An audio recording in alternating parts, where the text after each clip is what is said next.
So I think a lot of us were extremely disappointed by Batman v Superman. I know I was. But did Suicide Squad manage to reach the expectations that we had probably set on it? To be honest, no. So before I get into this review, I just want to thank Project Mayhem and ster-kinekor for hosting an amazing screening on Friday evening. I went as the Joker, the Jared Leto Joker, in the tuxedo costume, and it was just an amazing evening. I got to meet a lot of other DC Cinematic Universe fans, as well as cosplayers, and just ordinary moviegoers. It was just great to interact with those people. I took a lot of photos of me as the Joker, and it was just a great evening, a lot of fun. I got the poster you can see behind me. I got that from the screening. IMAX exclusive poster, so I was really stoked. And after we had taken a few photos and we had been talking and stuff, we all went into the screening together. So it was just a great and fun evening. So just big thanks to Project Mayhem and ster-kinekor. You really hosted an amazing screening, and they do this for a lot of other movies. So Suicide Squad. So I've seen this film twice already. I went on Thursday evening as well, actually, to the Mnet screening, which was amazing as well. We got treated really well there. So my expectations for this film were lowered quite severely when the bad reviews came out for it a week before. So when I went into the film, like, my expectations, although I was trying not to sort of change them, they were obviously shifted by the negative reviews. So I went into this film with a bit of a negative mindset and very low expectations. And to be honest, I was surprised the first time I saw it. It was definitely not as bad, in my opinion, as some of the critics are saying it is. Yes, the story is all over the place.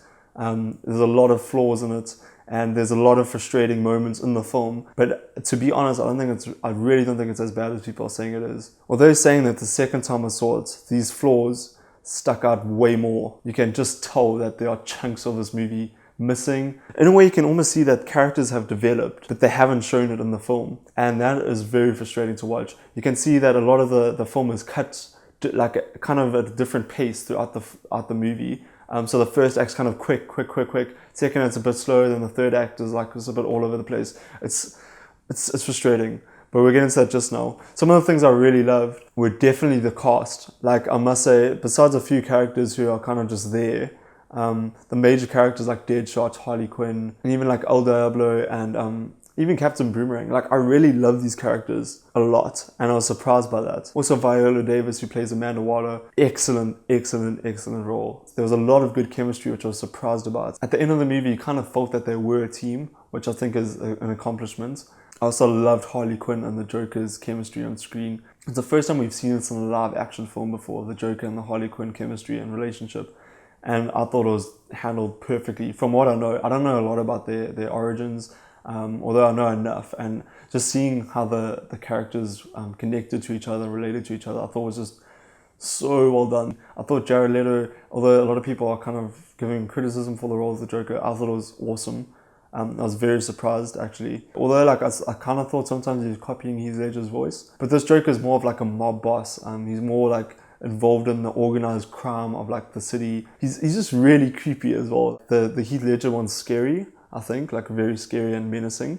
But like this Joker particularly, I thought was just creepy. And I also just love the beginning of the film because it shows how the villains were caught. And without going into any spoilers, it was just great seeing that.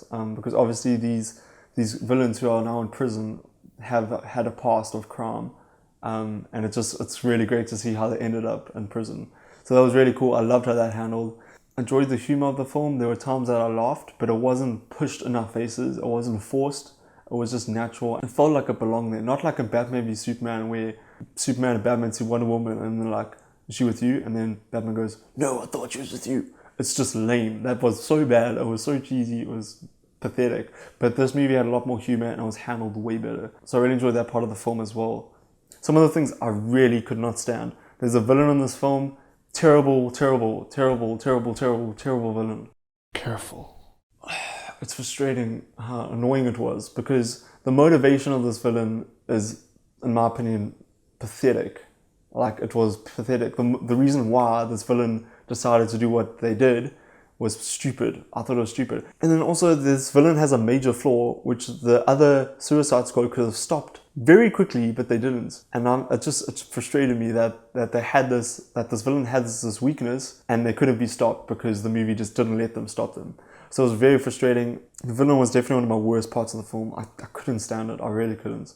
And it's annoying because there could have been a couple of other directions this film could have taken with regards to villains, and I would have preferred that a lot more. Another thing that frustrated me was the soundtrack. Every couple scenes, they kind of try to make a music video in the film, and it felt out of place. Like some of the songs that it honestly seemed like the soundtrack was recorded way after the movie, which probably was the case, and then they just dubbed it over like a scene, but it just doesn't suit the style and the structure of that scene at all, in my opinion. So although I like some of the songs on the soundtrack, it was just frustrating the way the soundtrack was used in the film. And I'm not talking about the score. I thought the score was great, but what was frustrating as well is that it kind of seemed like the soundtrack was trying to be a Guardians of the Galaxy soundtrack for Suicide Squad. Got no problem with that. Guardians of the Galaxy did an amazing thing with that soundtrack, but it just felt a bit forced. And just keep this one on the DL, but there's literally a song from the Guardians of the Galaxy soundtrack that they put in the Suicide Squad album soundtrack as well. So I know it probably doesn't mean anything, and to be honest, it doesn't change the way I see the movie at all, but I just thought it was kind of funny. This movie was trying to be a couple of things. It was trying to be an origin story for some of the villains in the Suicide Squad. It was trying to have this little side story with the Joker and Harley Quinn, and then I was trying to have the villain stop the other villain. And you can tell that this movie was trying hard to focus on all these things, but as an audience member, that's frustrating, and when you get confused, and it's not simple, it's not linear, it felt very cut up and then mashed together. You can tell that there were definitely reshoots that were added in this film and other shots that were taken out, which was really frustrating. And even people like Jared Leto have said that like a lot of his Joker scenes were cut out, which sucks because the Joker was one of my favorite parts of the film. I think we'll get an extended cut of this, just like we got the Batman and Superman extended cut. I really hope we do, to be honest, because I really would like to see a more fleshed out version of this film. However, this film as it stands, although it's not as bad as people are saying it, it's flawed, the story is messy, the characters are great, the soundtrack is a bit annoying sometimes, but overall I'm going to give it a 6 out of 10. I think that's fair, to be honest, in my opinion. This movie is currently sitting on 26% on Rotten Tomatoes, and there's been a huge outcry of this on social media and the internet, and understandably so. I don't think it deserves that, but that's in a whole nother video. So that's my opinion for Suicide Squad. I wanted to love it, I really did, but I still think a 6 out of 10 is fair. If you want to keep up to date with some of my thoughts on trailers, and just keep up to date with general movie news, please follow me on my social media platforms. It's just a great way to keep in touch with you guys, as well as you guys keeping up to date with movie news. So thanks so much for watching this, guys. I'll see you guys next time.